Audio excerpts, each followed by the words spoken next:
সুপ্রিয় শিক্ষার্থীরা, তোমাদের লেকচার 3-এ আবারও স্বাগতম। লেকচার 3-এ আমরা মূলত তিনটা টাইপ এখানে শেষ করব। একটা হচ্ছে কেপলারের সূত্র, একটা হচ্ছে মুক্তিবেগ, আর একটা হচ্ছে কৃত্রিম উপগ্রহ। এবং তোমরা দেখতেই পারতেছো যে আমাদের হচ্ছে মুক্তিবেগ এবং কৃত্রিম উপগ্রহ হচ্ছে 3 স্টার, এবং ইম্পর্টেন্সের ভিত্তিতে আমরা কেপলারের সূত্রকে 2 স্টারে রেখেছি। তো প্রথমে কেপলারের সূত্রের মধ্যে এমসিকিউ যদি আমরা আসি, ঢাকা ইউনিভার্সিটিতে 18-19 সালে এবং রাজশাহী ইউনিভার্সিটিতে 11-12 সালে এমসিকিউ আসতে দেখা গিয়েছে, এবং রিটেনের ক্ষেত্রে রাজশাহী ইউনিভার্সিটিতে 19-20 এবং জগন্নাথ ইউনিভার্সিটিতে 18-19 সালে আসতে দেখা গিয়েছে। তো বুঝতেই পারছো যে গুরুত্বের ভিত্তিতে এটা ইম্পর্টেন্সের দিক থেকে একটু উপরেই থাকবে। তো এখন দেখো, কেপলারের সূত্রের মধ্যে প্রথম যে সূত্রটা, দ্বিতীয় সূত্রটা বা তৃতীয় সূত্রটা, যেটাই আসুক না কেন, আমরা একটা শর্টকাট দিয়ে, মোটামুটি একটা নেমোনিক দিয়ে আমরা একটা মনে রাখতে পারবো। সেটা হচ্ছে ইএটি, মানে ইট।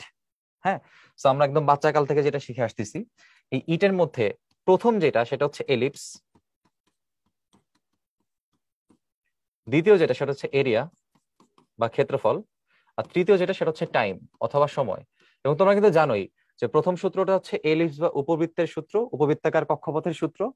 2 নম্বর সূত্রটা হচ্ছে ক্ষেত্রফলের সূত্র বা এরিয়ার সূত্র। আর 3 নম্বর সূত্র হচ্ছে ল অফ টাইম অথবা সময়ের সূত্র। সেইভাবে তোমরা মোটামুটি অল্প সময় মনে রাখতে পারবা। তো আমরা এবার চলো টোটাল সূত্রগুলো একটু একটা একটা করে দেখে নিই। প্রথম সূত্র দেখো, উপবৃত্তাকার সূত্র বা উপবৃত্ত সূত্র। এখন সূর্যকে একটি ফোকাসে রেখে গ্রহগুলো উপবৃত্তাকার পথে ঘুরছে। তো প্রথম দিকে কিন্তু মনে করা হতো যে গ্রহগুলোকে আসলে কেন্দ্র করে উপগ্রহগুলো বৃত্তাকার কক্ষপথে ঘুরে। কিন্তু সর্বপ্রথম কেপলার তার এই যুগান্তকারী আইডিয়া নিয়ে আসে যে আসলে বৃত্তাকার কক্ষপথে না, বরং সূর্যকে কেন্দ্র করে, সূর্যকে একটি ফোকাসে রেখে, আমি যদি এটাকে একটা ফোকাস বলি, এটাকে আমি আরেকটা ফোকাস বলতে পারি, ধরো এস প্রাইম।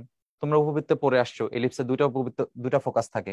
তো একটা যদি এস থাকে, একটা যদি এস প্রাইম থাকে, আমি এই ফোকাসে যদি আমি সূর্যটাকে রাখি বা গ্রহটাকে রাখি, তাহলে আমার উপগ্রহ যেটা থাকবে, হ্যাঁ, যেই উপগ্রহ আমার থাকবে, সেই উপগ্রহগুলো কোথায় থাকবে? এই উপবৃত্তাকার কক্ষপথে থাকবে। তো আমরা হচ্ছে সহজ একটা এক্সাম্পল কোথায় আনি, সূর্যকে হচ্ছে আমরা গ্রহতে রাখি। হুম, তাহলে সূর্যকে হচ্ছে আমরা এখানে গ্রহতে রাখি। তাইলে আমার যেই অন্য গ্রহগুলো থাকবে, ধরো এটা হচ্ছে আমার পৃথিবী, এক্সাম্পলে আমরা পৃথিবীকে রাখলাম। পৃথিবী কিন্তু সূর্যের সাপেক্ষে একটা উপগ্রহ। হ্যাঁ, তাইলে পৃথিবী সূর্যকে একটি ফোকাসে রেখে তারপরে ঘুরবে। তাহলে পৃথিবী হোক, এরপরে অন্য কোন একটা গ্রহ হোক, অপর একটা গ্রহ হোক, অপর গ্রহ হোক, সেটা মঙ্গল হইতে পারে অথবা সেটাও ধরো বৃহস্পতি হইতে পারে। তো যারাই থাকুক না কেন, তারা হচ্ছে এখানে একটা উপবৃত্তাকার কক্ষপথে সূর্যকে রেখে তারপরে ঘুরতে থাকবে। সেই উপবৃত্তাকার সূত্র, এটাই হচ্ছে কেপলারের অন্যতম একটা যুগান্তকারী আইডিয়া। এবার চলো 2 নম্বরটা একটু দেখি। 2 নম্বরে আমাদের বলা হয়েছে হচ্ছে ক্ষেত্রফলের সূত্র। আমরা জানি ক্ষেত্রফলের সূত্রে কি বলা হয়, যে গ্রহগুলোর সাথে ফোকাসের সংযোগকারী সরল রেখা সমান সময়ে সমান ক্ষেত্রফল অতিক্রম করে। সো এইটা একটু পরে আমরা দেখবো। এটার সাথে আরেকটা তোমরা একটু মনে রাখবা, মাঝে মধ্যে এটা আসে যে এই যে দ্বিতীয় সূত্র বা ক্ষেত্রফল সূত্র, এটা আসলে কাকে সমর্থন করে। সো মনে রাখতে হবে এই সূত্রটা হচ্ছে কৌণিক ভরবেগের সংরক্ষণশীলতাকে সমর্থন করে। আচ্ছা, so এই বিষয়টা অনেক ইম্পর্টেন্ট। এবার দেখো, এখানে সূত্রের বিবৃতিটাকে আমরা একটু বোঝার চেষ্টা করি। তো আমার ধরো এটা হচ্ছে সূর্য আছে, আর এখানে ধরো আমার একটা গ্রহ এই বি থেকে ধরো এরকম ডি পয়েন্টে চলে গেছে, এবং এই ক্ষেত্রে সে ধরো সময় নিচ্ছে হচ্ছে টি সময়। তাইলে এই যে বি থেকে সে ডি তে চলে গেল, তাইলে এই ফোকাসের সংযোগকারী সরলরেখা যদি আমি এরকম সংযোগ করে দিই ফোকাসের সাথে, তাহলে এখানের ক্ষেত্রফলটা আসলে কত? এখানে ক্ষেত্রফলটা আসলে কত উৎপন্ন হয়েছে দেখো তো, বি এস ডি, বিএসডি ক্ষেত্রফল। সময়টা কত রাখছি? টি রাখছি। এখন ধরে নাও আমি একই সময় টি, ধরো একই সময় টি যদি 1 ঘন্টা হয়, তাহলে আমি এই গ্রহটা ঘুরতে ঘুরতে ঘুরতে ঘুরতে ঘুরতে ধরো এখানে চলে আসছে। ধরো এটা হচ্ছে আমাদের ই পজিশন। এখন ওই ই পজিশন থেকে আমি আবার 1 ঘন্টা পরে আমি দেখলাম যে গ্রহ কতটুকু আসছে। হ্যাঁ, আমি আবারও 1 ঘন্টা পরে, মানে ওই টি সময় পরে খেয়াল করে দেখলাম আমার গ্রহটা এখানে মনে করো এফ বিন্দুতে আসছে।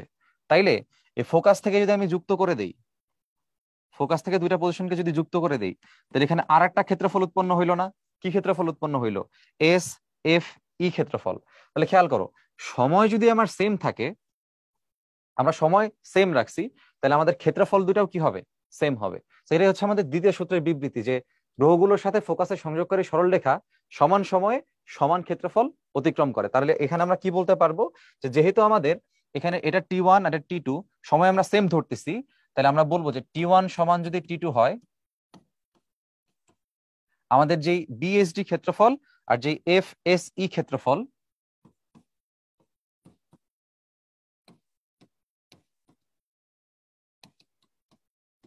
সেটা পরস্পর কি হবে, সমান হবে। আচ্ছা, এই হচ্ছে আমাদের দ্বিতীয় সূত্রের বিবৃতি। ওকে, এবার 3 নম্বর সূত্র, সময়ের সূত্র। প্রতিটি গ্রহের পর্যায়কালের বর্গ সূর্য থেকে তার গড় দূরত্বের ঘনফলের সমানুপাতিক। তো এই যে গড় দূরত্ব যে শব্দটা বললো, এটা কেন বললো দেখো। গড় শব্দটা কখন আসে, মনে করো একটা এলাকার তুমি হচ্ছে গড় আয়ু নিয়ে আলোচনা করতেছো, তো গড় আয়ু শব্দটা আমরা কেন বলি, কারণ প্রত্যেকটা মানুষের আয়ুষ্কাল আসলে সমান না। কেউ 50 বছর বাঁচে, কেউ 70 বছর বাঁচে, কেউ বা 100 বছর বাঁচে। আচ্ছা, তাইলে এই যে যখন এক একজন মানুষের আয়ুষ্কাল এক এক রকম, তখন সেটাকে রিপ্রেজেন্ট করার জন্য একটা রিপ্রেজেন্টেটিভ ভ্যালু আমরা নিয়ে আসি, যাকে আমরা বলি গড় আয়ু, তাই না? তাহলে গড় আয়ু 60 বলা মানে কিন্তু সবাই কিন্তু 60 বছর বাঁচে না। হ্যাঁ, তো এখানে গড় দূরত্ব কেন বলা হয় দেখো, মনে করো একটা গ্রহ যখন এখানে আছে, তখন এই সূর্য থেকে তার যে দূরত্বটা, আর গ্রহ যখন এখানে থাকবে তখন সূর্য থেকে তার যে দূরত্বটা, এই দূরত্ব কিন্তু কোয়াইট ডিফারেন্ট, তাই না? তাহলে এক এক সময় এই দূরত্বটা কি এক এক রকম। এই যে এক এক সময় এক এক দূরত্ব, এই দূরত্বগুলোকে একসাথে মেজার করার জন্য বা একসাথে বলার জন্য আমরা কি বলি, গড় দূরত্ব বলি। তাহলে এই গড় দূরত্ব কিন্তু আমরা এখানে আর দ্বারা রিপ্রেজেন্ট করছি, এবং এই আরটা আসলে কি হবে, আমরা আগে ওই যে দেখে আসছিলাম যে আরটা আসলে কি হয়, এখানকার যে গ্রহটা থাকে তার যে ব্যাসার্ধ আর তার থেকে যে উচ্চতাটা সেই দুটো যোগ করা হয়। তাইলে আমরা এখানে এই গড় দূরত্ব বলতে আসলে কি বলতে পারবো বলতো, R+H বলতে পারবো। অর্থাৎ ওই গ্রহের যেই সূর্যের যে তোমার পৃষ্ঠ আর তার থেকে যে উচ্চতাটা আছে, যে উচ্চতায় উপগ্রহগুলো আছে বা গ্রহগুলো আছে, তার যেই হিসাবটা, সেই মোট হিসাব হচ্ছে তোমার R+H, হুইচ ইজ গড় দূরত্বের সমান। তাহলে আমরা কি বলতে পারি, পর্যায়কাল হচ্ছে আমাদের টি, গড় দূরত্বের ঘনফলের সমানুপাতিক। আমরা কি বলতে পারি, T² প্রপোর্শনাল টু R³। সেটা হচ্ছে আমাদের 3 নম্বর সূত্রের ম্যাথমেটিক্যাল এক্সপ্রেশন। এখন এটাকে কিন্তু প্রমাণ করা যায়। কই থেকে প্রমাণ করা যায়, খুব সহজ প্রমাণ। দেখো এই প্রমাণটা কিন্তু তোমাদের রিটেনের জন্য বেশি ইম্পর্টেন্ট, কিন্তু রিটেনে বলতে পারে যে এটা প্রমাণ করে দেখাও। এখন প্রথম কথা, ধরে নাও একটা গ্রহ বা একটা উপগ্রহ যখন থাকে, তখন তাদের মধ্যবর্তী কি থাকে, একটা আকর্ষণ বল কাজ করে, মহাকর্ষ বল কাজ করে। তাইলে আমার আমার যদি সূর্যের ভরটা যদি আমি এখানে ক্যাপিটাল এম ধরি, আর ধরো পৃথিবীর ভর যদি আমি এখানে স্মল এম ধরি, তাহলে দুজনের মধ্যে যে মহাকর্ষ বলটা আছে সেই মহাকর্ষ বল কত, G(m)/r²।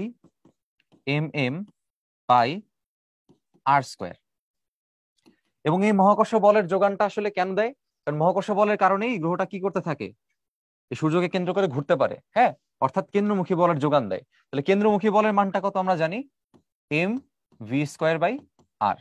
তাহলে দেখো দুই পাশ থেকে সুন্দর এম বাদ যায়, এখান থেকে আরও কিন্তু বাদ যাচ্ছে, তার বাদ গিয়ে এখানে আর থাকতেছে।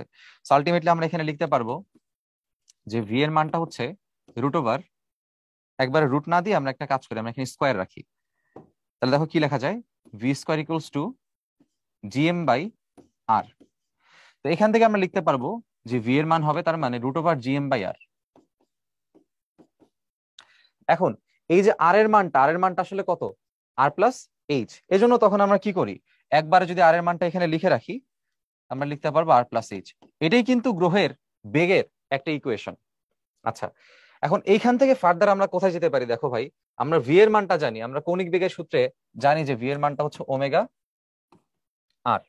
তাহলে এখানে আর কিন্তু আসলে ভাই আর না, আর হচ্ছে আসলে R+H এইটা। ঠিক আছে, তো একটা লিখলে এখানে হবে, সমস্যা নাই। কেউ যদি এখানে R+H লেখে তাও হবে, ছোট আর লিখলে তাও হবে। তাহলে ভি এর মানটা এখানে আমরা এখন বসাবো।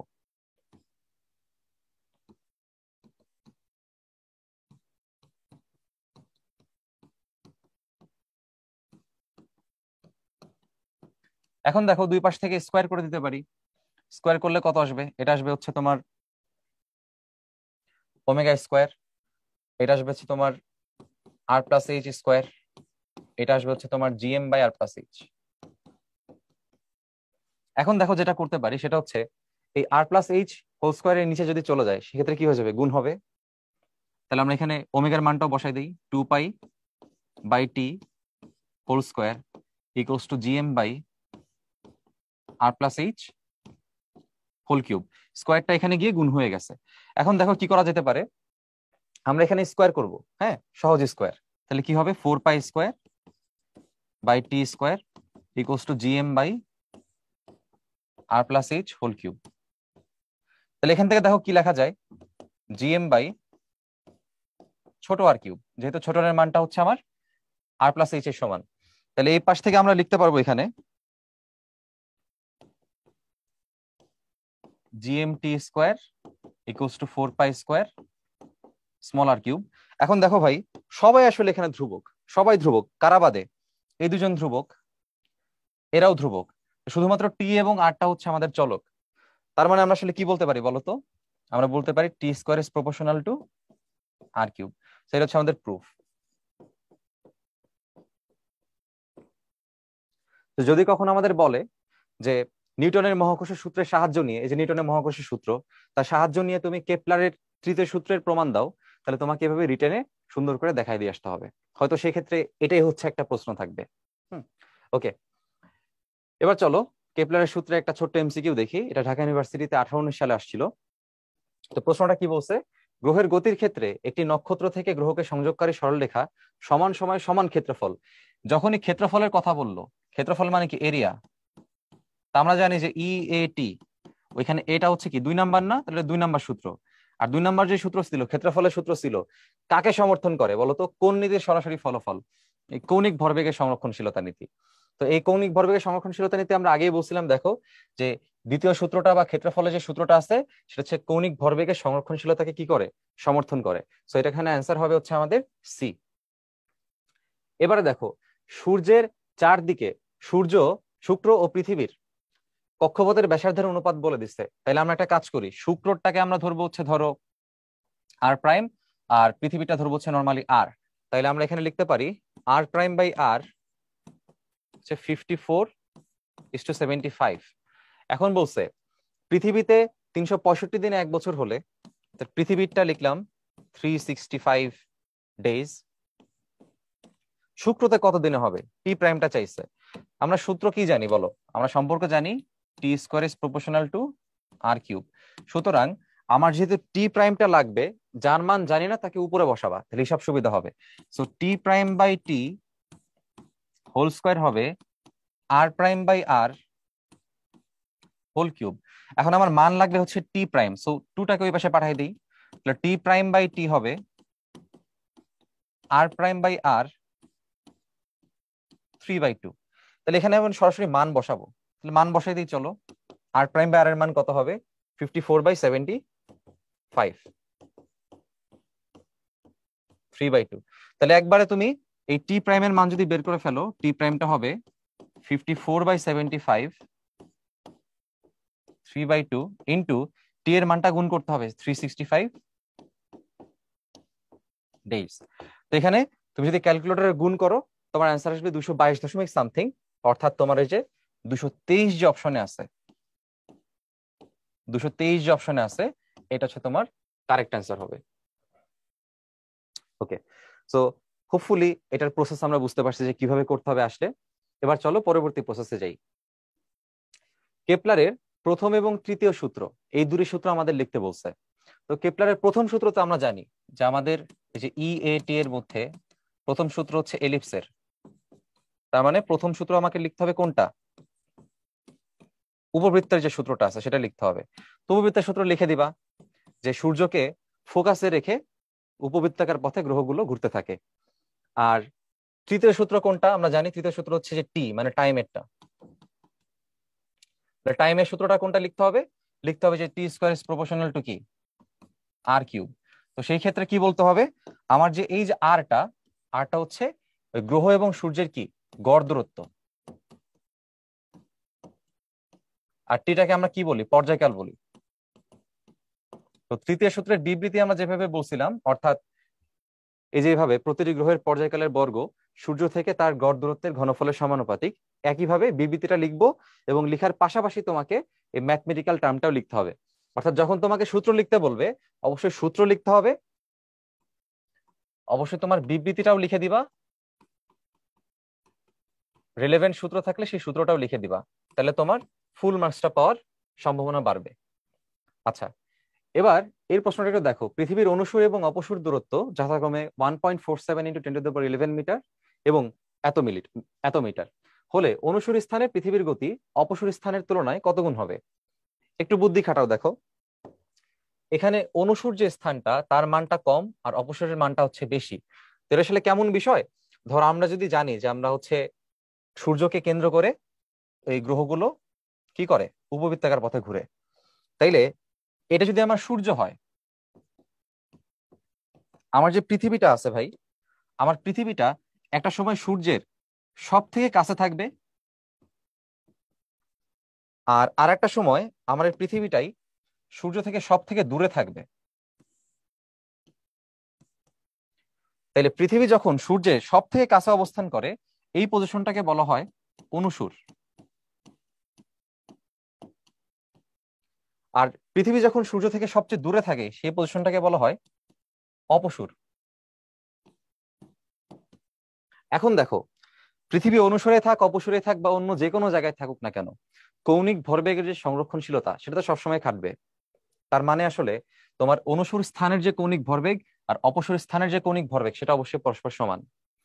এখন এই অবস্থায় পৃথিবীর একটা যদি ধরো রৈখিক বেগ থাকে ধরো v1, আর তাদের এই ক্ষেত্রে যদি দূরত্ব থাকে হচ্ছে r1, এই ক্ষেত্রে যদি ধরো বেগটা থাকে হচ্ছে তোমার ধরো v2, আর গড় দূরত্ব যদি থাকে r2, তাহলে আমরা কি জানি যে কৌণিক ভরবেগ সংরক্ষিত হবে। তার মানে আগের কৌণিক ভরবেগ মানে এই অবস্থানের কৌণিক ভরবেগ আর পরের কৌণিক ভরবেগ মানে এই অবস্থানের কৌণিক ভরবেগ সেম। এখানে আসলে আগে পরে বলার কিছু নাই, একটাকে আগে বললে আর একটাকে পরে বলতে পারবো, এটাকে আগে বললে এটাকে পরে বলতে পারবো, বিষয়টা এমন। তাইলে দুই স্থানের কৌণিক ভরবেগ সমান, তার মানে L1 = L2। কৌণিক ভরবেগের সূত্র কি? mvr। তাহলে আমরা কি লিখতে পারি? mv1r1 = mv2r2। এম এর জায়গায় তো আর 1 2 দেওয়া দরকার নাই, আমার সূর্য তো আর চেঞ্জ হয় নাই, তাই না? সূর্য তো সেম, আমার পৃথিবী চেঞ্জ হয় নাই, তো পৃথিবীর যে ভর, ভর এখানেও এম, পৃথিবীর ভর এখানেও এম। তাহলে এখানে আমরা এখন কি করতে পারি দেখো ভাই, আমরা এখানে এম এম বাদ দিতে পারি। আমাদের এখানে বলছে দেখো পৃথিবীর গতি অপসর স্থানের কত গুণ, তাহলে কোন অবস্থানে চাইছে? অনুসর স্থানে চাইছে। অনুসর স্থানের বেগ কোনটা? v1 চাইছে। হ্যাঁ, তাহলে v1 এর মানটা হচ্ছে আমাদের আসলে v2 এর রেসপেক্টে বের করতে হবে। সো v1 কত হবে দেখো, v1 হবে v2 × r2/r1। তো v2 এর মানটা আসলে আমরা জানি না, এখানে ওই অনুপাত আকারে রাখতে হবে আর কি। r2 এর মানটা একটু বসাই দেই। সো আমার r2 এর মানটা হচ্ছে কত? এইটা। আর r1 এর মান হচ্ছে আমার এইটা। তাইলে r2 এর মানটা একটু বসাই 1.52, আর এখানে মান আছে 1.47। আমি ইচ্ছা করে 10⁻11 10⁻11 লিখি নেই, কারণ কাটাকাটি যাবে, তাই না? সো এটা লিখলাম না। এখন এটার অনুপাতটা আসলে কত হয় দেখো,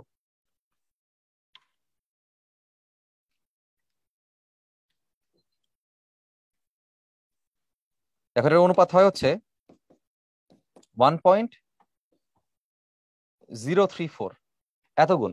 তো তুমি যদি ধরো এটা রিটেনে আসে এভাবেও লিখতে পারো, অথবা অনুপাতটাকে এভাবেও করতে পারো যে 1.52 = 1.47 হবে, সমস্যা নাই। তাহলে এখানে বলছে কত গুণ, অপসরের কত গুণ। তো অপসরের বেগটা কত? v2। অপসরের বেগটা হচ্ছে v2, তাহলে অপসরের বেগের 1.04034 গুণ। হ্যাঁ, সুতরাং আমি বলবো অপসরের 1.034 গুণ। এটা হচ্ছে আমাদের আনসার। ওকে, এবার চলো পরবর্তী প্রশ্নটা আমরা একটু দেখি। পরবর্তী টাইপ আমাদের হচ্ছে মুক্তিবেগের টাইপ, এবং মুক্তিবেগ থেকে রিটেন না আসলেও দেখো এমসিকিউ অনেকবার আসছে। ঢাকা ইউনিভার্সিটিতে আসছে, রাজশাহী ইউনিভার্সিটিতে আসছে, জাহাঙ্গীরনগরে দেখা যায় যে অনেকবার আসছে, চট্টগ্রাম ইউনিভার্সিটিতে দেখা যায় অনেকবার আসছে, খুলনা ইউনিভার্সিটিতে একবার আসছে। ওকে, সো মুক্তিবেগের টাইপ গুলো আমরা একটু ভালো করে বোঝার চেষ্টা করবো, স্পেশালি ফর আমাদের এমসিকিউ। তো মুক্তিবেগের এই যে চিত্রটা তোমরা দেখতে পাচ্ছ, এই চিত্রে আসলে এটা কি বোঝাচ্ছে দেখো, আমার একটা গ্রহ আছে এখানে, স্পেসিফিক্যালি পৃথিবীকে দেখানো হচ্ছে, এবং পৃথিবীর উপরে একটা স্যাটেলাইট দেখতে পাচ্ছ তোমরা। তো এই যে স্যাটেলাইটটা আছে এখানে, স্যাটেলাইটকে তুমি যদি মুক্তিবেগে ছুঁড়ে মারো তাহলে আসলে কি হবে দেখো। আমাদের পৃথিবী থেকে যখন আমি কোন একটা উপগ্রহকে যখন ছুঁড়ে মারি, তখন উপগ্রহকে কিন্তু নির্দিষ্ট বেগে ছুঁড়ে মারতে হয়, তাই না? এখন মুক্তিবেগটা আসলে কি বেগ, সেটা হচ্ছে কোন একটা গ্রহ থেকে ন্যূনতম যেই বেগে তুমি ছুঁড়ে মারলে সেই উপগ্রহটা আর কখনো পৃথিবীতে ফিরে আসবে না। শুধুমাত্র উপগ্রহ না, যে কোনো বস্তুকেই ধরো, আমি যদি এই কলমটাকে মুক্তিবেগ, পৃথিবীর মুক্তিবেগ তো তোমরা জানো 11.2 কিলোমিটার পার সেকেন্ড। তো 11.2 কিলোমিটার পার সেকেন্ডে যদি আমি এই বস্তুটাকে ছুঁড়ে মারি, তাহলে এই বস্তু কিন্তু আর কখনো পৃথিবীতে কি আসবে না, ফিরে আসবে না। সো ওই মুক্তিবেগের ওই ডেফিনেশনটা হচ্ছে আমরা এখানে লিখে রাখছি, দেখো, যে কোনো গ্রহ থেকে সর্বাপেক্ষা কম, সর্বাপেক্ষা কম যে বেগে কোনো বস্তুকে উপরের দিকে নিক্ষেপ করলে তা আর ফিরে আসে না, তাকে বলা হচ্ছে মুক্তিবেগ। তো আমরা এটাই একটু এখানে ডিরাইভ করার চেষ্টা করবো যে সূত্রটা আসলে কিভাবে আসে। এখন ধরো এটা হচ্ছে আমার পৃথিবী আছে, পৃথিবীর এই পৃষ্ঠ থেকে হচ্ছে আমি একটা বস্তুকে নিক্ষেপ করব। হ্যাঁ, পৃষ্ঠ থেকে নিক্ষেপ করে তাকে আমি কোথায় পাঠাইতে চাই, তাকে আমি একদম অসীমে পাঠাই দিতে চাই। ঠিক আছে, ওকে। তো দেখো এখানে বলছে সর্বাপেক্ষা কম, তার মানে এই বেগের থেকে বেশি বেগে মারলেও কিন্তু সে আসলে চলে যাবে পৃথিবী ছেড়ে, কিন্তু সর্বাপেক্ষা কমটা নিতে হবে, লিমিটিংটা নিতে হবে, মানে এমন বেগ দিতে হবে যে অসীমে গিয়ে তার বেগটা যাতে শূন্য হয়ে যায়। তো অসীমে গিয়ে তার বেগটা হইতে হবে শূন্য। তাহলে আমার ছুঁড়ে মারতে হয়েছে কোন বেগে, মুক্তি বেগে। তাহলে এখানকার আমার যে বেগটা আছে সেই বেগটা হচ্ছে আমাদের মুক্তি বেগ, ধরো সেটা হচ্ছে ভিই। এখন তাহলে দেখো, পৃথিবী পৃষ্ঠে প্রথমে বস্তুটা ছিল, তাহলে তার ইনিশিয়াল যে দূরত্ব সেটা হচ্ছে তার ব্যাসার্ধ, আর তাকে ফাইনালি কোথায় পাঠাইছি, অসীমে। তাহলে আমার এটার মান হচ্ছে R2। তো তোমরা সূত্র জানো যে আমাদের কৃতকাজের মানটা হচ্ছে Gmm 1/R1 - 1/R2। আর আমাদের এই কৃতকাজের মানটাই আবার হচ্ছে কার সমান, গতিশক্তির মানের সমান বা গতিশক্তির পরিবর্তনের সমান। তাহলে আমরা এখানে কি করতে পারি বলো, এই কৃতকাজের মানটাই আবার কাজ শক্তি উপপাদ্য অনুসারে আমি কি লিখতে পারি, ½ mv/e²। আর এই পাশে আছে কি Gmm 1/R1 এর মানটা হচ্ছে ক্যাপিটাল আর, R2 এর মানটা হচ্ছে ইনফিনিটি। তাহলে আমি দুই পাশ থেকে কি করতে পারি ভাই, দুই পাশ থেকে আমি ছোট এম বাদ দিতে পারি। আলটিমেটলি আমি কি লিখতে পারি দেখো, VE² equals to twice GM 1/R - 0। So ultimately VE এর মানটা আসতেছে √2GM /R। সো এইভাবে হচ্ছে আমাদের মুক্তিবেগের ইকুয়েশনটা আসে, যে মুক্তিবেগের মান হচ্ছে √2/GM হচ্ছে R। তবে এক্ষেত্রে আরেকটা বিষয় মনে রাখতে হবে সবার, সেটা হচ্ছে এই জিএম এর মানটাকে আমরা আবার ফার্দার মডিফাই করতে পারি। আমরা জানি যে স্মল জি এর মানটা হচ্ছে ক্যাপিটাল GM/R²। তাহলে জিএম এর মানটা হবে স্মল GR²। সো জিএম এর মানটা এখানে বসাই দাও। জিএম এর মানটা যদি আমরা এখানে বসাই, আমরা লিখতে পারবো 2GR² / R। সো তখনও কিন্তু কাটাকাটি গিয়ে তোমার আর একটা ইকুয়েশন আসবে, যে VE সমান দেখো 2GR √2GR। সো ইকুয়েশন কিন্তু আমাদের এই দুইটাই কাজে লাগবে, দুইটা ইকুয়েশনই আমাদের কাজে লাগে। আচ্ছা, আরেকটা বিষয় তোমাদের বলে রাখা ভালো, সেটা হচ্ছে ইকুয়েশনে দেখতে পাচ্ছ যে আমার যাকে আমি নিক্ষেপ করছি ভাই, এই যে ক্যাপিটাল এম, এই যে যেই গ্রহ থেকে আমি নিক্ষেপ করছি, এই গ্রহের ভরটা হচ্ছে ক্যাপিটাল এম। আর যেই বস্তুকে আমি নিক্ষেপ করলাম সেই বস্তুর ভরটা হচ্ছে ধরো স্মল এম। এখন তুমি একটু নিজেই খেয়াল করো, মুক্তিবেগের ইকুয়েশনে যে ভরটা আছে, দেখো বস্তুর ভর কিন্তু কাটাকাটি গেছে, এবং ইকুয়েশনে যে ভরটা আছে সেই ভরটা হচ্ছে আমার গ্রহের ভর।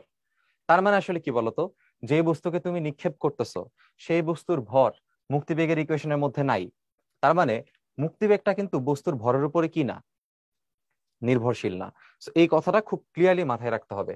তো দেখো এখানে ওই বিষয়টাই লেখা আছে, সংজ্ঞাটা আমাদের আগের মতোই বলা আছে, ইকুয়েশন কিভাবে আসলো সেটা লেখা আছে, দুটো ইকুয়েশন এখানে বলা বলা আছে আবার নতুন করে।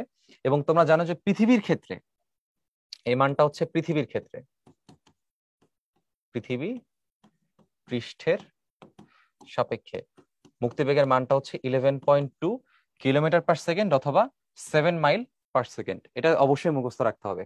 তো আরেকটা বিষয় তোমরা মনে রাখতে পারো, সেটা হচ্ছে মঙ্গল গ্রহের জন্য, মঙ্গল গ্রহের ক্ষেত্রেও কিন্তু মুক্তিবেগটা প্রশ্নে আসে অথবা আসছেও আগে। তো মঙ্গল গ্রহের ক্ষেত্রে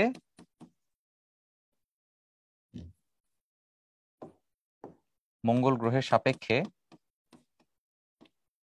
মুক্তিবেগের মানটা হবে মনে রাখবা 4.77 কিলোমিটার পার সেকেন্ড।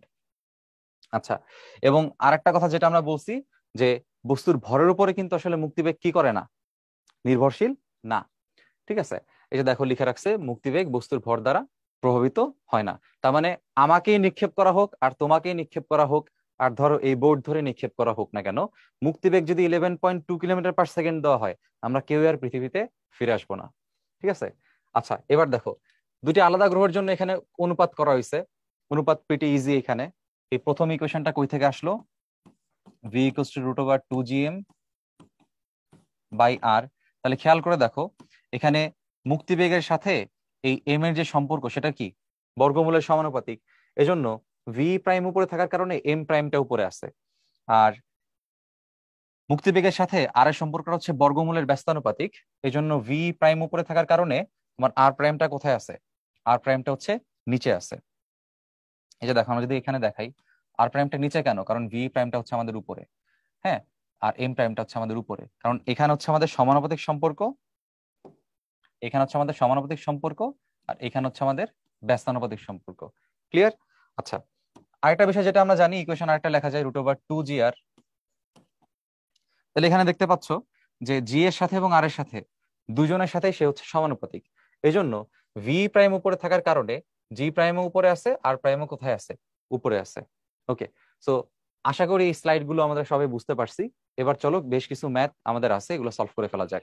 জাহাঙ্গীরনগর ইউনিভার্সিটিতে 19-20 সালে আসা একটা প্রশ্ন দেখো, পৃথিবী পৃষ্ঠে মুক্তিবেগ চন্দ্র পৃষ্ঠে মুক্তিবেগের কি হবে? একটু চিন্তা করো ভাই। মুক্তিবেগের ইকুয়েশন হচ্ছে v equals to root over 2gr। প্রথম কথা, পৃথিবী পৃষ্ঠে জি এর মানটা বেশি। পৃথিবী পৃষ্ঠের যে ব্যাসার্ধ, সে ব্যাসার্ধটাও চন্দ্র থেকে বেশি। তাইলে পৃথিবীর ক্ষেত্রে জি এর মানটাও বেশি, ব্যাসার্ধের মানটাও বেশি। তাইলে মুক্তিবেগের মানটাও কি হবে? অবশ্যই বেশি হবে। এজন্য পৃথিবী পৃষ্ঠে মুক্তিবেগ চন্দ্র পৃষ্ঠে মুক্তিবেগের অপেক্ষা বেশি হবে। এবার পৃথিবী পৃষ্ঠে মুক্তিবেগের মান একদম মুখস্থ করতে হবে, 11.2 কিলোমিটার পার সেকেন্ড অথবা 7 মাইল পার সেকেন্ড। এই যে দেখো ইনফরমেশন গুলো এখানে দেওয়া আছে, 7 মাইল পার সেকেন্ড। মঙ্গল গ্রহের পৃষ্ঠে কোনো বস্তুর মুক্তিবেগ কত কিলোমিটার পার সেকেন্ড, যেটা বলছিলাম যে মনে রাখবা খুলনা ইউনিভার্সিটিতে আসছে এবং আমরা দেখে আসছি এটার মানটা হবে হচ্ছে 4.77 কিলোমিটার পার সেকেন্ড। আচ্ছা, এবার দেখো একটি প্রশ্ন বলছে একটি গ্রহের ব্যাস এত। আচ্ছা, ব্যাস বলা মানে কি ভাই? ব্যাস মানে ওখানে ব্যাসার্ধ বের করতে হবে, তো ব্যাসকে অর্ধেক করলে ব্যাসার্ধ পাবো। আচ্ছা, ভর বলে দিছে, কিন্তু গ্রহের ভর দেখে আমি ভরটা নিচ্ছি। বস্তুর ভর থাকলে কিন্তু ভর নিতাম না, বস্তুর ভর কাজে লাগে না। আচ্ছা, তাহলে উক্ত গ্রহে মুক্তিবেগ কত? So, আমরা কি লিখতে পারি, v equals to root over 2gm by R.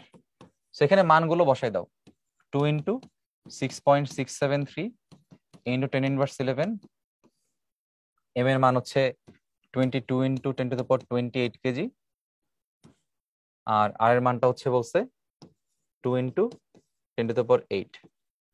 Ultimately এই ক্যালকুলেশনটাকে করে ফেলো। তো ক্যালকুলেশন করে ফেলি, দেখা যাক কত আসে।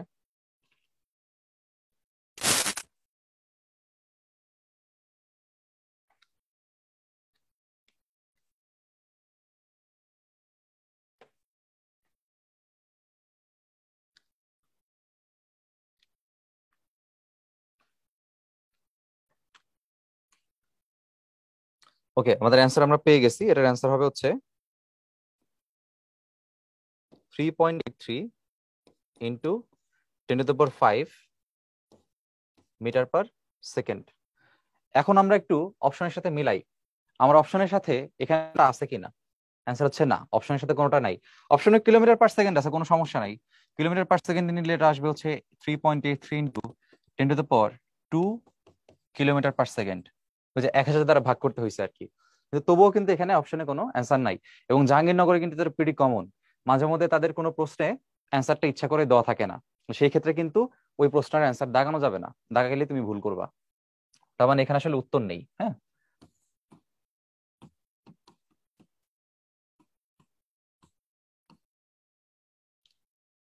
আচ্ছা, কোন বস্তুর মুক্তিবেগ ওই বস্তুর ভরের কি হবে? কোন বস্তুর মুক্তিবেগ বলছে, কোন গ্রহের মুক্তিবেগ বলছে না। গ্রহের মুক্তিবেগ বললে আমরা সেখানে সম্পর্ক আনতে পারতাম, বাট আমরা জানি বস্তুর ভরের উপরে কিন্তু ওই বস্তুর মুক্তিবেগ নির্ভরশীল না। তাহলে আমাদের অ্যান্সার কি হবে? ভরের উপর নির্ভরশীল না। বর্গের সমানুপাতিক অবশ্যই না, সমানুপাতিকও না। তাহলে কি হবে? কোনোটিই নয়। কারণ আমরা কি জানি? বস্তুর ভরের উপর নির্ভরশীল নয়। ঠিক আছে, ওকে। এবার দেখো, ঢাকা ইউনিভার্সিটিতে 15-16 সালে একটা প্রশ্ন আসছে। তো কিছু প্রশ্ন থাকে যেগুলোর জন্য আসলে ম্যাথ করতে হয় না, অল্প সময়ে করা হয়ে যায়। এটা হচ্ছে সেই টাইপের একটা প্রশ্ন। দেখো কি বলছে, সর্বনিম্ন কত বেগে ভূপৃষ্ঠ থেকে, দেখো যখনই বলছে সর্বনিম্ন কত বেগে, এটা কিন্তু মুক্তিবেগের সংজ্ঞার সাথে মিশে যায়। মুক্তিবেগের সংজ্ঞায় কিন্তু এটাই বলে যে সর্বনিম্ন যে বেগে ফিরে ছুঁড়ে মারলে সেটি আর পৃথিবীতে ফিরে আসবে না। তাহলে পড়ো, সর্বনিম্ন কত বেগে ভূপৃষ্ঠ থেকে এম ভরের একটি বস্তুকে উপরের দিকে নিক্ষেপ করলে তা আর কখনো ফিরে আসবে না। এই যে ফিরে আসবে না মানে কি, সর্বনিম্ন কত বেগ ফিরে আসবে না, এগুলোর মানে কি? এগুলোর মানে তারা মুক্তিবেগ জানতে চাচ্ছে। এখন মুক্তিবেগের জানার জন্য কোনো মান এখানে দিয়ে দেয় নাই, ইকুয়েশন দিয়ে দিছে। এখন আমরা ইকুয়েশন জানি কয়টা? দুইটা ইকুয়েশন জানি, √2g আর √2gm/r। তাহলে কোনটা হবে এখানে? অপশন থেকে দেখো তো, অপশন এ। আচ্ছা, এবার পড়ো, কোন একটি গ্রহের ব্যাসার্ধ পৃথিবীর ব্যাসার্ধের অর্ধেক, কিন্তু গ্রহের পৃষ্ঠের অভিকর্ষ ত্বরণ পৃথিবীর অভিকর্ষ ত্বরণের 4 গুণ। আচ্ছা, তার মানে গ্রহের ব্যাসার্ধ পৃথিবীর ব্যাসার্ধের অর্ধেক, তাহলে লিখে রাখলাম গ্রহের যে ব্যাসার্ধ সেটা পৃথিবীর ব্যাসার্ধের অর্ধেক, আর গ্রহের যে অভিকর্ষ ত্বরণ সেটা পৃথিবীর অভিকর্ষ ত্বরণের 4 গুণ। উক্ত গ্রহের মুক্তিবেগ পৃথিবীর মুক্তিবেগের কত গুণ? আচ্ছা, তাহলে উক্ত গ্রহের যে মুক্তিবেগ হবে, ধরলাম ভিই প্রাইম, সেটা হবে √2g'(r').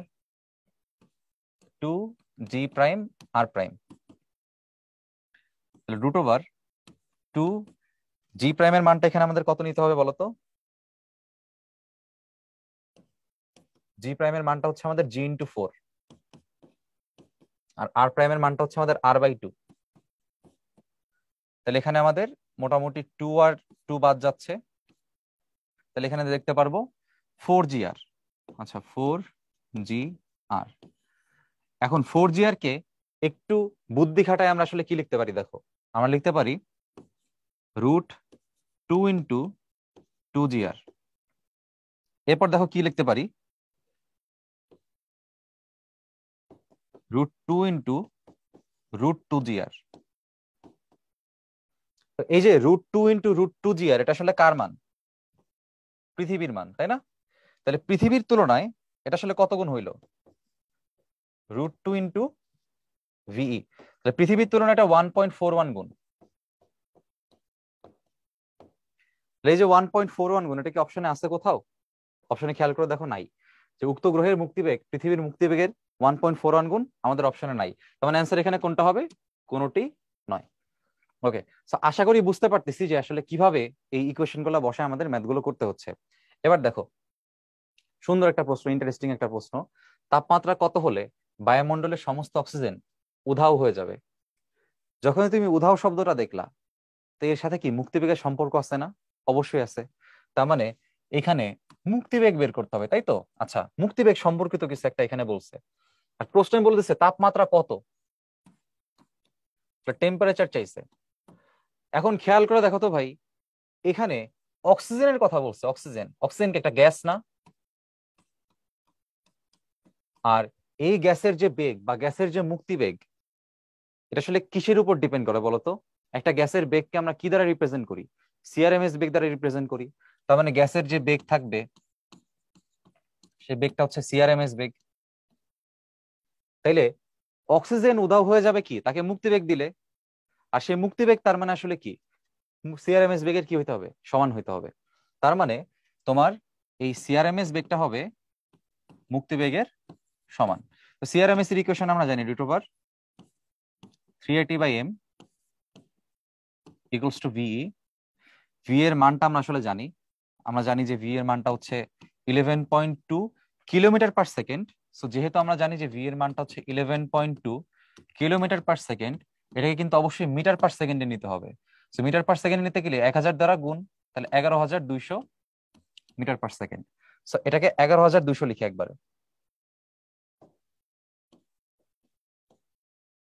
এখন দেখো এই ক্যাপিটাল এম এর মানটা আমরা মানগুলো বসাই দেই, তাহলে এখানে কি করতে পারি দেখো, 3 ইন্টু আর এর মান 8.314, টেম্পারেচারের মানটা জানি না, এম এর মানটা হচ্ছে যেহেতু অক্সিজেন তো 32 ইন্টু 10⁻³ কেন 10⁻³ নিলাম, অবশ্যই কেজি এককে নিতে হবে, এই এম এর মানটা অবশ্যই কেজি এককে নিতে হবে, এই কারণে 10⁻³ দ্বারা গুণ করতে হয়েছে।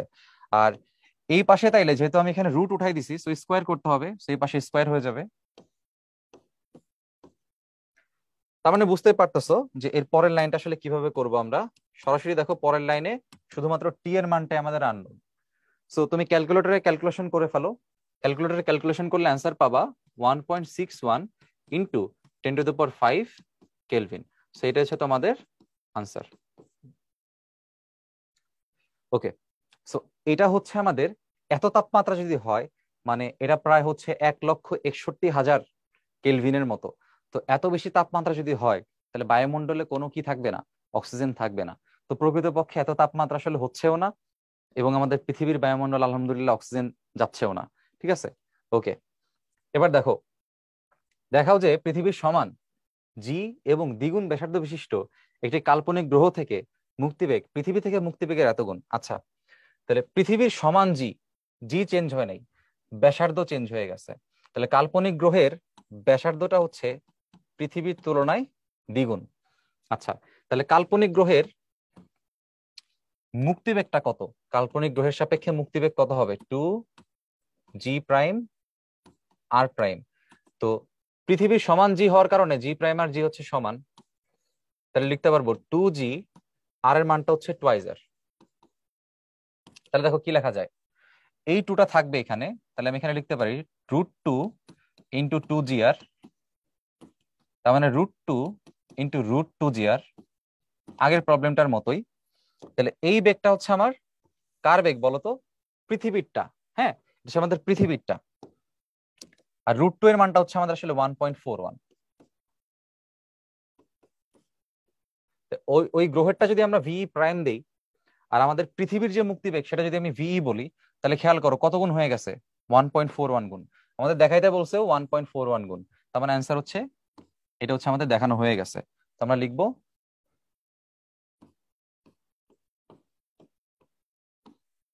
শোড। ওকে, এবারে আমাদের টাইপ 6 কৃত্রিম উপগ্রহ। সো কৃত্রিম উপগ্রহের মধ্যে দেখো এমসিকিউর জন্য এই টাইপটা কত বেশি ইম্পর্টেন্ট, কতগুলো ভার্সিটিতে আসছে, Dhaka university, Rajshahi university, Jahangirnagar university, Chittagong university, Khulna university, agriculture ইউনিভার্সিটিতে আসছে, দুটাতে আসছে আর কি। আচ্ছা, তো এক্ষেত্রে রিটেনে শুধুমাত্র একটা জায়গায় আসছে, সেটা হচ্ছে জগন্নাথ, এবং এই জন্য ইম্পর্টেন্সের ভিত্তিতে এটাকে আমরা 3 স্টারে দিয়েছি। এবার দেখো, কৃত্রিম উপগ্রহের কনসেপ্ট যদি চিন্তা করতে হয়, ফার্স্টে একটা সিনারিও তোমাদের বুঝতে হবে ভাই। কি সিনারিও, ধরো এটা হচ্ছে তোমার গ্রহ,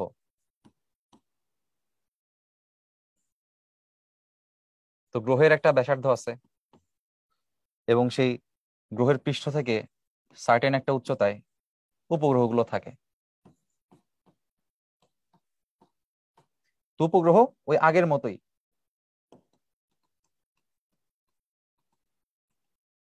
ধরে নাও উপগ্রহ আগের মতোই এরকম একটা বৃত্তাকার কক্ষপথে ঘুরতেছে। তাহলে বলো তো, এই উপগ্রহের বৃত্তাকার কক্ষপথের ব্যাসার্ধ কত হইল,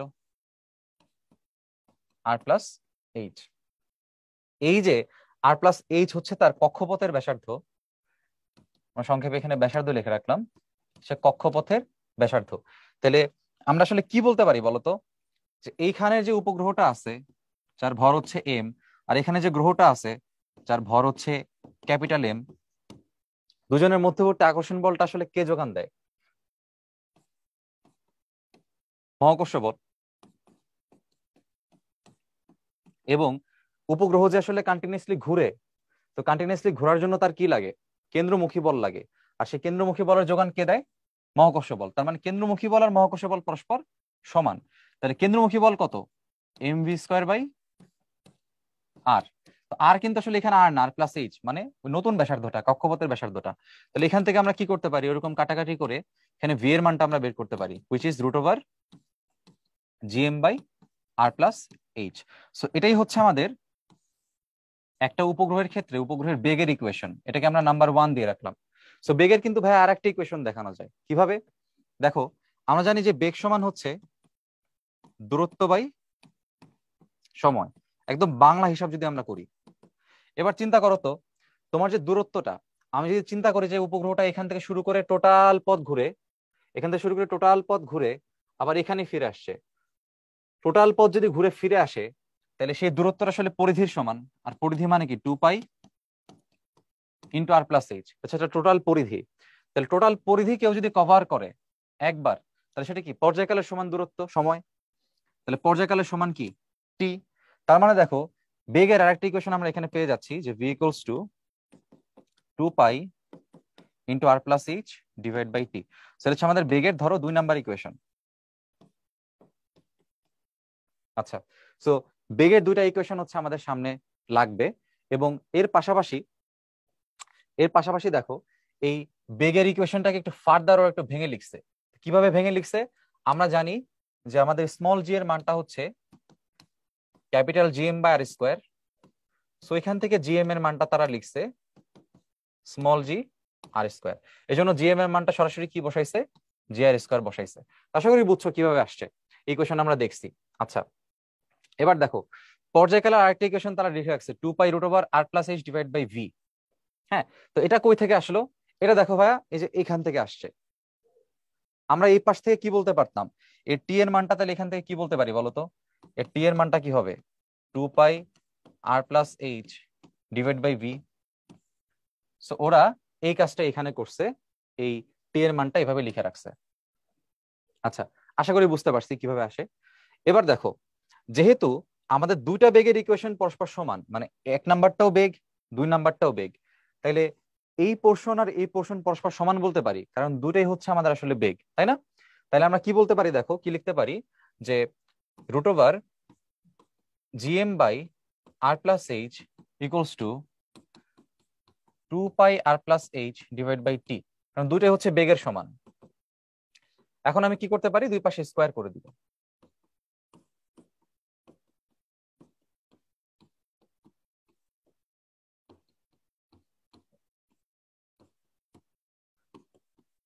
তাহলে দেখো কি লেখা যায়, GMT square equals to 4 pi square R plus H whole cube. So ultimately যে এই ইকুয়েশনটা কিন্তু আমাদের এর আগেও আমরা দেখাইছিলাম কেপলারের মধ্যে, এটার আরেকটা প্রমাণ হচ্ছে এইভাবে। এবার দেখো সো টি এর মানটা এভাবে কেন আসলো বা কিভাবে আসলো সেটা আমরা একটু তোমাদের ব্যাখ্যা দিয়ে বোঝাই। আমরা জানি যে টি এর মানটা হচ্ছে এরকম 2 pi root over R plus H divide by হচ্ছে ভি। তাহলে এই ভি এর মানটা যদি আমি সামহাও এখানে বসাই দিই, হ্যাঁ খেয়াল করে দেখো এখানে যদি টি এর মানটা আমরা এভাবে একটু চিন্তা করি, এই যে টি এর মানটা যদি এইভাবে আমরা চিন্তা করি, এখান থেকে আমি কি লিখতে পারি,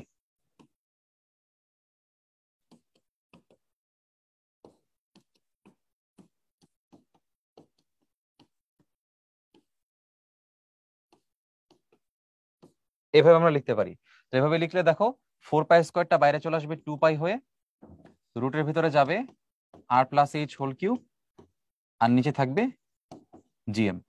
এভাবে করে হচ্ছে টি এর এই ইকুয়েশনটা আমরা লিখতে পারি। আশা করি সবগুলো ইকুয়েশন কিভাবে আসে তা আমরা সবাই বুঝতে পারছি। ওকে, এবার দেখো নতুন একটা ইনফরমেশন আমাদের জানতে হবে, সেটা হচ্ছে ভূস্থির উপগ্রহ। তো ভূস্থির উপগ্রহ আশা করি আমরা জানি, ভূস্থির উপগ্রহ হচ্ছে যে ধরো আমি সকালবেলা ঘুম থেকে উঠছি, আমি আকাশের দিকে তাকায় দেখলাম যে একটা উপগ্রহ আছে, হ্যাঁ দেখলাম ঠিক আমার মাথার উপরে। আবার তাহলে আমি ঘুম থেকে উঠে সকালবেলা তাকাইলাম, দেখলাম আমার মাথার উপর একটা উপগ্রহ। এবার ধরো অনেক দিন পরে, হ্যাঁ পৃথিবী ঘুরতে ঘুরতে ধরো এখানে চলে আসছে, আমি এখানে দাঁড়ায় আছি। ওই দিন হঠাৎ করে চিন্তা করলাম যে যে উপগ্রহটা মাথার উপরে দেখছিলাম ওটা দেখি তো ওইখানে আছে কিনা। তো আমি তাকায় দেখলাম কি জানো, ওই দিনও ঠিক আমার মাথার উপরে সেই উপগ্রহটা আছে। তার মানে কি বুঝতে পারতেছো যে তোমার তোমার যে কৌণিক বেগটা সেটা যতটুকু, এই উপগ্রহের কৌণিক বেগটাও কিন্তু এক্স্যাক্টলি একই, সমান। তো যখন দুটা উপগ্রহের, অর্থাৎ তোমার এবং তোমার উপগ্রহের কৌণিক বেগ যখন সমান হবে, তুমি যতক্ষণ সময় এখান থেকে এখানে গেছো ও ঠিক একই সময় এখান থেকে এখানে গেছে, তাই না? এবং দুজনে কিন্তু তোমার এই কেন্দ্রের সাথে একই কোণ উৎপন্ন করবে। তাহলে সেই ক্ষেত্রে তোমার দুই ক্ষেত্রে যদি ওমেগা 1 সমান ওমেগা 2 হয়, তাহলে অবশ্যই T1 সমান কি হবে T2। অর্থাৎ তোমার গ্রহের যে পর্যায়কালটা হবে আর তোমার যে উপগ্রহের পর্যায়কাল হবে, এই দুটো যদি সমান হয় সেই ক্ষেত্রে সেটা হবে কি অবশ্যই ভূস্থির উপগ্রহ। তো ভূস্থির উপগ্রহের ক্ষেত্রে কৌণিক বেগও পরস্পর সমান হবে, গ্রহ উপগ্রহের পর্যায়কালও পরস্পর সমান হবে। এবং এই ক্ষেত্রে পৃথিবীর যদি হতে হয়, পৃথিবীর ভূস্থির উপগ্রহ যদি হয়, সেক্ষেত্রে টি এর মানটা কত হবে 24 ঘন্টা। আচ্ছা, এবং পৃথিবীর সাপেক্ষে যে উচ্চতাটা, সেই উচ্চতা হচ্ছে 36,000 কিলোমিটার।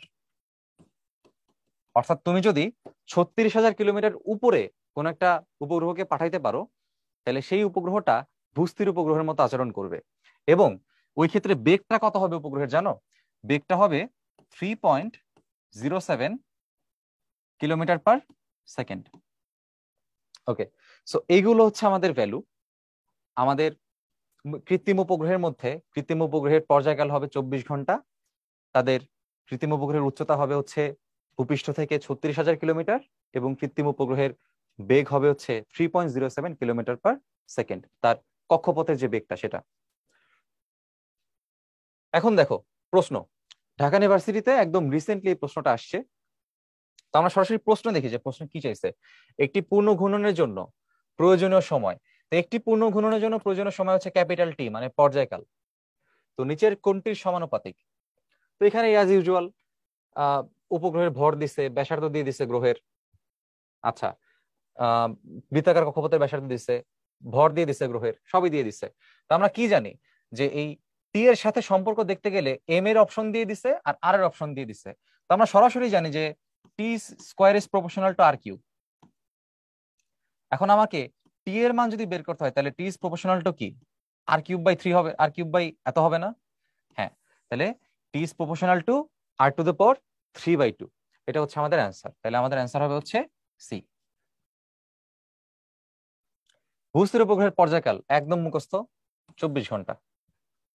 ওকে, কৃত্রিম উপগ্রহ পৃথিবীর পৃষ্ঠ থেকে পৃথিবীর ব্যাসার্ধের দ্বিগুণ উচ্চতায় ঘুরে।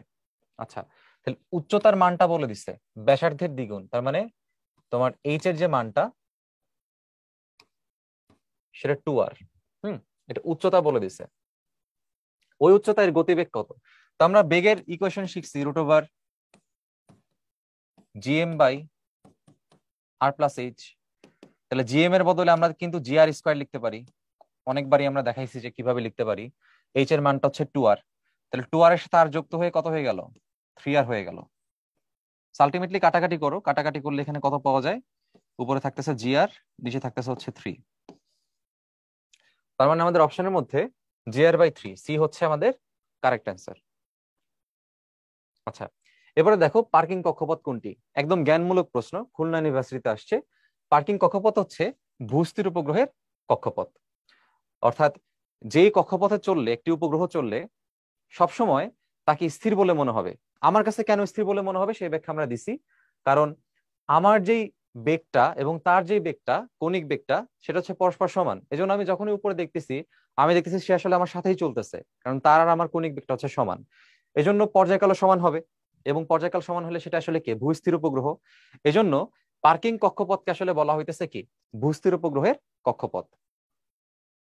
আচ্ছা, এবার দেখো বিটিআরসি বঙ্গবন্ধু 1 কৃত্রিম উপগ্রহ ঢাকার ভূপৃষ্ঠ থেকে 36,000 কিলোমিটার ঊর্ধ্বে স্থাপন করা হলে উপগ্রহের পর্যায়কাল কত? তো আমরা কিন্তু ভাই বলছিলাম, দেখো যখন ভূস্থির উপগ্রহের উচ্চতা 36,000 কিলোমিটার হবে, তখন তার পর্যায়কাল হবে 24 ঘন্টা। তাহলে এখানে যেহেতু উচ্চতা হচ্ছে 36,000 কিলোমিটার, তাহলে আমার পর্যায়কাল অবশ্যই 24 ঘন্টা হবে। তো এখানে অ্যাকচুয়াল হুবহু 24 ঘন্টা দেওয়া নাই, 24.02। সেটাই হচ্ছে আমাদের অ্যান্সার। ভূকেন্দ্র থেকে এত মিটার দূরে, এইখানে এই প্রশ্নে অনেকেই ভুল করে। কি ভুল করে দেখো, এখানে কিন্তু বলে দিছে ভূকেন্দ্র থেকে, ভূপৃষ্ঠ থেকে বলা নাই। তো ভূকেন্দ্র থেকে বলা মানে কি সরাসরি তোমার r+h এর মানটাই দিয়ে দিছে। ওকে, এরূপ একটি কৃত্রিম উপগ্রহকে পৃথিবীর চারদিকে কি বেগে ঘুরতে হবে? তাহলে আমরা জানি ইকুয়েশন √gm/r+h। এবার যেহেতু এমসিকিউ আসছে অনেকবারই, এটা আমরা একটু করার চেষ্টা করি। দেখো জিএম এর বদলে আমরা লিখতে পারি gr², আর r+h এর মান তো দিয়েই দিছে, তো আমরা মান বসাবো, সমস্যা নেই। এবার দেখো কি লিখতে পারি, এটাকে লিখতে পারি root G R divide by root over R plus H. এবারে মানগুলো বসাবো। জি এর মান হচ্ছে 9.8, আর এর মান হচ্ছে 6.4 ইন্টু 10⁶, কারণ আদারওয়াইজ কিছু বলা নেই আসলে। আর আর প্লাস এইচ এর মান হচ্ছে 8000 কিলোমিটার। তো 8000 কিলোমিটার হচ্ছে তোমার মিটারে নিলে 8 ইন্টু 10⁶ মিটার। রুটের মধ্যে 8 ইন্টু 10⁶। এবার সবার জানার কথা যে রুটের ভিতরে যে পাওয়ারটা থাকে, যদি জোড় সংখ্যক থাকে সেটা রুটের ভিতরে হিসাব করলে ওই অর্ধেক হয়ে যাবে। 10⁴ থাকলে হবে 10⁻²। রুটের মধ্যে 10⁶ আছে, তাহলে কত হবে? 10⁻³ হয়ে যাবে। তাহলে আমি কি লিখতে পারি দেখো, এই উপর আছে হচ্ছে 9.8, 9.8 কে রুট করলে মনে রাখবা 9.8 এটাকে রুট করলে তুমি পাবা হচ্ছে পাইয়ের মান, মানে 3.14। এক্স্যাক্টলি পাইয়ের মান পাবা না, আসলে কাছাকাছি মান পাবা। এটাকে আমরা 3.14 লিখতে পারি। এবং মনে রাখবা এই পাই স্কোয়ার করলে আমরা আবার 9.8 পাই। এটা হিসাবের সুবিধার্থে এগুলো মনে রাখবা। তাহলে 9.8 কে যদি আমি রুট করি কত পাবো? 3.14 পাবো। অ্যাকচুয়ালি করে দেখো 3.14 পাওয়া যায় না, 3.1304 এরকম কিছু একটা পাওয়া যায়। আর উপরে আছে হচ্ছে 6.4 ইন্টু 10⁶।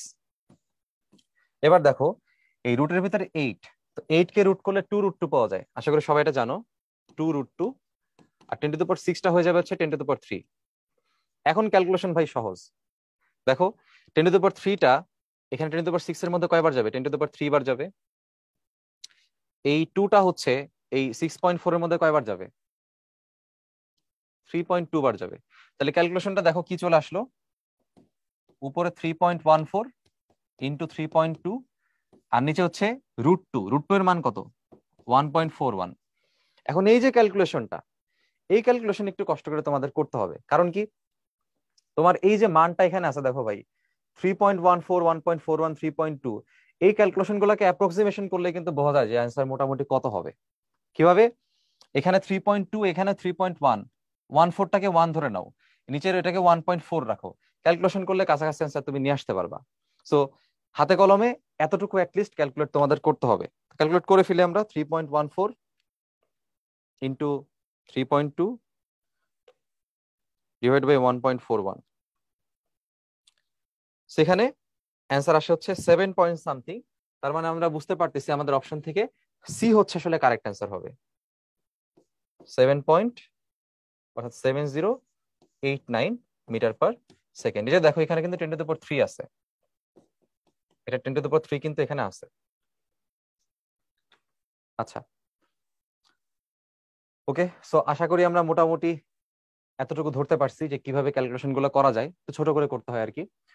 ভূস্থির উপগ্রহের পর্যায়কাল একদম মুখস্থ 24। এবারে চলো এই প্রবলেমটা একটু দেখি। তো ঢাকা ইউনিভার্সিটিতে 16-17 সালে একটা আসা প্রশ্ন দেখো, কৃত্রিম উপগ্রহ এত ব্যাসার্ধ বিশিষ্ট বৃত্তাকার কক্ষপথে আছে। তো বৃত্তাকার কক্ষপথের ব্যাসার্ধ দেওয়া মানে কি? কক্ষপথের ব্যাসার্ধ কিন্তু শুধু এইচ না বা আর না, টোটাল আর প্লাস এইচ। ওকে, আর প্লাস এইচ এর মান 7000 কিলোমিটার। এটাকে মিটারে নিলে আসবে 7 ইন্টু 10⁶ মিটার।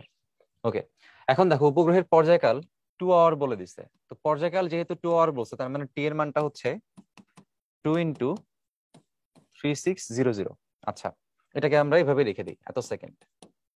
এখন কেন্দ্রমুখী ত্বরণ জিজ্ঞাসা করছে। সো কেন্দ্রমুখী ত্বরণ আমরা জানি, কেন্দ্রমুখী ত্বরণটা হচ্ছে a = v²/r। ব্যাসার্ধ কোনটা? আর প্লাস এইচ। এখন দেখো এই বেগের যে ইকুয়েশন, যেহেতু বৃত্তাকার কক্ষপথে পৃথিবীকে প্রদক্ষিণ করা হচ্ছে, তাইলে আমার কি উপগ্রহের বেগের ইকুয়েশনটা নিতে হবে। সো উপগ্রহের বেগের ইকুয়েশনটা কি আমরা জানি, বেগের ইকুয়েশন হচ্ছে √2gm/r প্লাস এইচ। সো এই ইকুয়েশনটা যদি আমি এখানে বসাই, v² কে যদি রুটের ভিতরে যদি স্কোয়ার করে দিই রুটটাকে, তাহলে কি হবে? রুটও থাকবে না, স্কোয়ারও থাকবে না, তাহলে gm/, কি থাকবে? আর প্লাস এইচ। ওই মানটা এখানে থাকলো, আর আগে থেকে নিচে একটা আর প্লাস এইচ আছে, তাহলে সেটা কি হয়ে যাবে? গুণ হয়ে স্কোয়ার হয়ে যাবে। আচ্ছা, এখন দেখো gm/r+h², gm এর একটা মান আছে যার সাথে আমরা এই পর্যায়কাল টি এর সম্পর্ক করতে পারি। আচ্ছা, তাহলে সেই সম্পর্কটা কি আমরা শিখে আসছিলাম, gmt² = 4π² r+h²। তাহলে ভাইয়া এখান থেকে কিন্তু কি লেখা যায়, এখান থেকে জিএম এর মানটা কিন্তু নিয়ে আসা যায় 4π² r+h² ডিভাইড বাই t²। তাহলে আমরা একটা কাজ করি, এই মানটা আমরা এখানে বসাই। তাহলে দেখো এই মানটা এখানে বসাই দিই, 4π² r+h whole cube divided by T square, আর তার সাথে একটা r+h হোল স্কোয়ার আগে থেকে আছে। এখন বুঝতেছো যে r+h হোল স্কোয়ার আর r+h হোল কিউব কেটে একটা কি থাকবে, r+h থাকবে। তো ফার্দার আমরা এটাকে লিখতে পারবো কিভাবে, আমরা এটাকে এভাবে লিখতে পারবো যে 4π² into r+h divided by T square. এখন শুধুমাত্র মান বসানোর পালা, মান বসালে ম্যাথটা শেষ। 4π², দেখো 4 ইন্টু π² এর মানটা কত আমরা বলছিলাম 9.8। হ্যাঁ, π² এর মান হচ্ছে দেখো 9.8।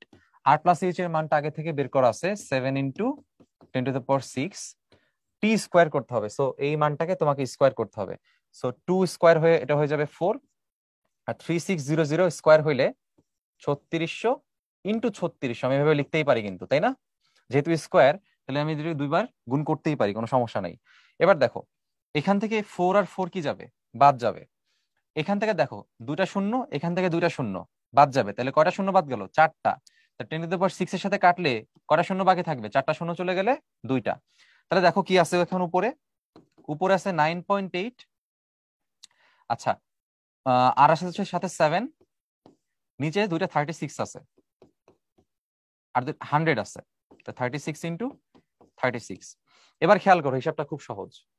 আমি যদি এবার একদম ইজিলি চিন্তা করি যে আমার হচ্ছে এখানে 36 নাই, ধরে নাও আমি মনে মনে ভাবতেছি যে এটা 36 না, এটা 35। বলতে পারো যে কেন ভাই? কারণ হচ্ছে ভাই এই 7 35 এর মধ্যে সুন্দরভাবে 5 বার যাবে, তাই না? তো আমার ক্যালকুলেশন করা সহজ হয়ে যাবে। হ্যাঁ, so এতটুকু ডেভিয়েশন করা যেতেই পারে। আর এই 5টা 100-র মধ্যে কয়বার যাবে, 20 বার যাবে। এবার কি করতে পারো, 4 দ্বারা আবার কাটাকাটি করতে পারো। এই 4 হচ্ছে এর মধ্যে 5 বার যাবে, এখানে যাবে হচ্ছে 9 বার। তাহলে ভাইয়া দেখো আমাদের আনসারে আমরা কি লিখতে পারি, আমরা আনসারে লিখতে পারি 9.8 ডিভাইড বাই 9 ইন্টু 5। এখন একটু বুদ্ধি খাটাও, বুদ্ধি খাটাইলেই বুঝবা যে তোমার 9.8 ডিভাইড বাই 9, এই মানটা কি 1-এর থেকে বড় না? হ্যাঁ, 1-এর থেকে বড়। এই মানটা হচ্ছে 1-এর থেকে বড়, সেই 1-এর থেকে বড় মানটা 5-এর সাথে গুণ আছে। তাহলে অ্যান্সারটা কি আসবে, 5-এর থেকে একটু বেশি আসবে। খুব বেশি কিন্তু আসবে না, একটু বেশি আসবে। তাহলে 5-এর থেকে একটু বেশি কোনটা আছে অপশনে দেখো তো, শুধুমাত্র সি আছে। তার মানে আমার সি যেটা আনসারটা আসলে আসবে 5.325 মিটার পার সেকেন্ড। সো এভাবে বুদ্ধি খাটায় হচ্ছে আমরা এমসিকিউটা করতে পারবো। সেটা আমি হাতে কলমে কেন করে দিলাম, কারণ এটা ঢাকা ইউনিভার্সিটিতে 16-17 সালে আসছিল। হ্যাঁ, সো তখন ক্যালকুলেটর ছাড়াই এটা আসলে করতে হয়েছে। ওকে, সো এত বড় প্রবলেম কিন্তু রেগুলার আসে না, দু একটা মাঝে মধ্যে আসে, সেজন্য আমাদের প্রিপারেশন রাখতে হবে। এবার দেখো, পৃথিবীর দুর্যোগ ব্যবস্থাপনা পর্যবেক্ষণের জন্য স্থাপিত কৃত্রিম উপগ্রহকে কি বলা হয়? তো এটাকে বলা হয় পর্যবেক্ষক উপগ্রহ। নামের মধ্যেই তো বোঝা যায়, হ্যাঁ, যেটা দিয়ে পর্যবেক্ষণ করা হচ্ছে আর কি। ঠিক আছে, জ্ঞানমূলক একটা প্রশ্ন। এখন দেখো, একটি কৃত্রিম উপগ্রহ পৃথিবী পৃষ্ঠ থেকে এত উচ্চতায়, এই যে এর মান দিয়ে দিছে, বৃত্তাকার কক্ষপথে অবস্থান করছে, পৃথিবীর ভর এত কেজি। তো পৃথিবীর ভর কিন্তু দিয়ে দিছে, ব্যাসার্ধও দিয়ে দিছে, জি এর মান দিয়ে দিছে, তাহলে চাইছে কি, কক্ষীয় দ্রুতি চাইছে। তো কক্ষীয় দ্রুতি বলা যেই কথা, বেগ বলা কি কথা, সেম কথা। তাহলে বেগের মান চাইছে, তাহলে বেগ কেমনে বের করব, √r জিএম বাই r+h। এবার একটু বুদ্ধি খাটাবো, ছোট করে একটু বুদ্ধি খাটাবো। কি বুদ্ধি দেখো, আমরা যেটা করতে পারি, জিএম এর বদলে কিন্তু আমরা কি লিখতে পারি, GR² লিখতেই পারি। আর r+h এর জায়গায় থাকুক। এখন যদি রুট করে দেই, তাহলে √g into r divide by r+h।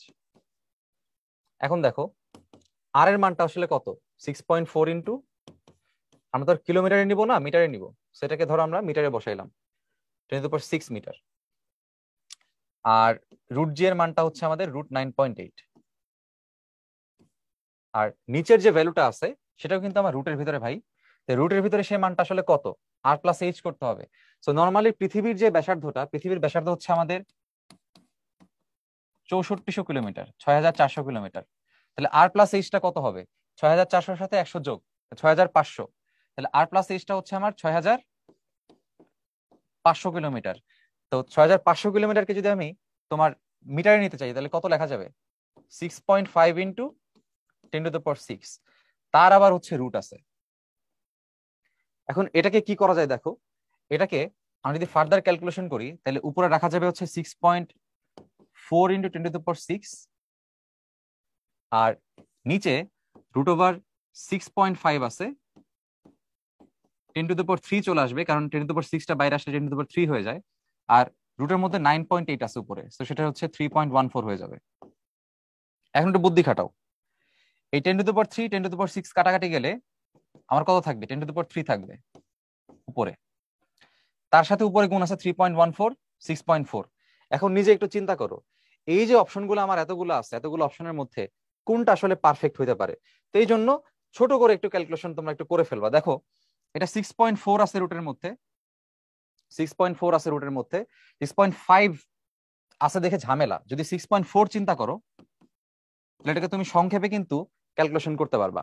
তো আমরা যাই হোক, এই ক্যালকুলেশনটা আমরা হাতে কলমে এখন আর করবো না, হাতে কলমে না করে আমরা একবারে এটা ক্যালকুলেটরে করে ফেলি। চলো দেখি এটা কত আসে।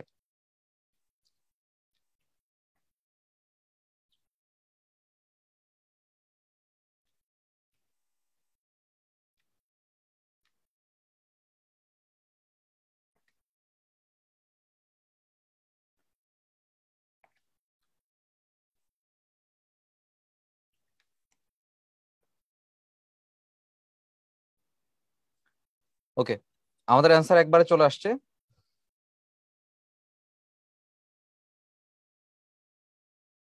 আমাদের আনসার হবে 7858.44 এত মিটার পার সেকেন্ড। যেহেতু কিলোমিটার পার সেকেন্ডে বলছে, তার মানে আমার এটাকে 1000 দ্বারা ভাগ করতে হবে, তার মানে 7.85 ইন্টু 10⁻³ লিখলে সেটা হচ্ছে কিলোমিটার হয়ে যাবে। আমি একবার এখানে লিখতেছি এত কিলোমিটার পার সেকেন্ড। তার মানে আমাদের ই নাম্বারটা হচ্ছে কারেক্ট আনসার। ওকে, সো সময় সাপেক্ষ আর একটা ম্যাথ দেখো, ক্যালকুলেশনে একটু বেশি সময় দিতে হবে। এবার দেখো, কৃত্রিম উপগ্রহের সংজ্ঞা চাইছে আর কৃত্রিম উপগ্রহের বেগ চাইছে। তো কৃত্রিম উপগ্রহের যখন সংজ্ঞা তোমরা দিবা, কয়েকটা কথা মাথায় রাখবা। নাম্বার 1, কৃত্রিম উপগ্রহ যেটা দেওয়া হয়েছে সেটা কিন্তু আমাদের গ্রহের একটা কক্ষপথে দেওয়া হয়েছে, তাই না? তাইলে সেই কৃত্রিম উপগ্রহকে কি দিতে হবে? নির্দিষ্ট একটা বেগ দিতে হবে, নির্দিষ্ট বেগ দিতে হবে। কৃত্রিম উপগ্রহ নির্দিষ্ট উচ্চতায় থাকে,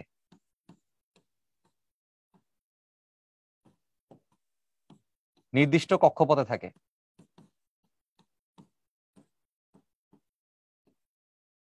তাহলে এভাবে অ্যান্সার করব যে যেই উপগ্রহকে একটি গ্রহের সাপেক্ষে, ধরো পৃথিবীর সাপেক্ষে যদি চিন্তা করো, তাহলে যেই উপগ্রহকে পৃথিবীর সাপেক্ষে একটি নির্দিষ্ট বেগ দিয়ে নির্দিষ্ট উচ্চতায় নির্দিষ্ট কক্ষপথে পাঠানো হয় তাকে হচ্ছে কৃত্রিম উপগ্রহ বলা যাবে।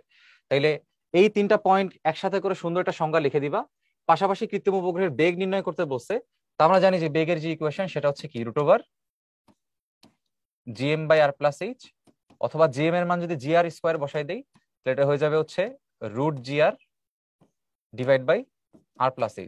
এটা কিভাবে আশা করি বুঝতে পারছি। এখানে যদি gr² করতাম, এখানে যদি আমি r+h কে রেখে দিতাম, তাহলে পরবর্তী লাইনটা হচ্ছে এটা হয়ে যেত, √g চলে আসতো 8টা বাইরে, r+h এর মধ্যে হচ্ছে রুট। সো উপগ্রহের বেগ নির্ণয় করতে বলছে, যেহেতু আমি জানি না যে কোন উপগ্রহ, এজন্য জাস্ট ইকুয়েশনটাকে রেখে দিতে হবে। ওকে, সো এরই মধ্য দিয়ে আমাদের মহাকর্ষ বিকর্ষ চ্যাপ্টারের 3টি লেকচার শেষ হলো। আশা করি মাস্টার ক্লাসের এই ভিডিওগুলো দেখলে তোমার বেসিক সম্পূর্ণরূপে ক্লিয়ার হয়ে যাবে।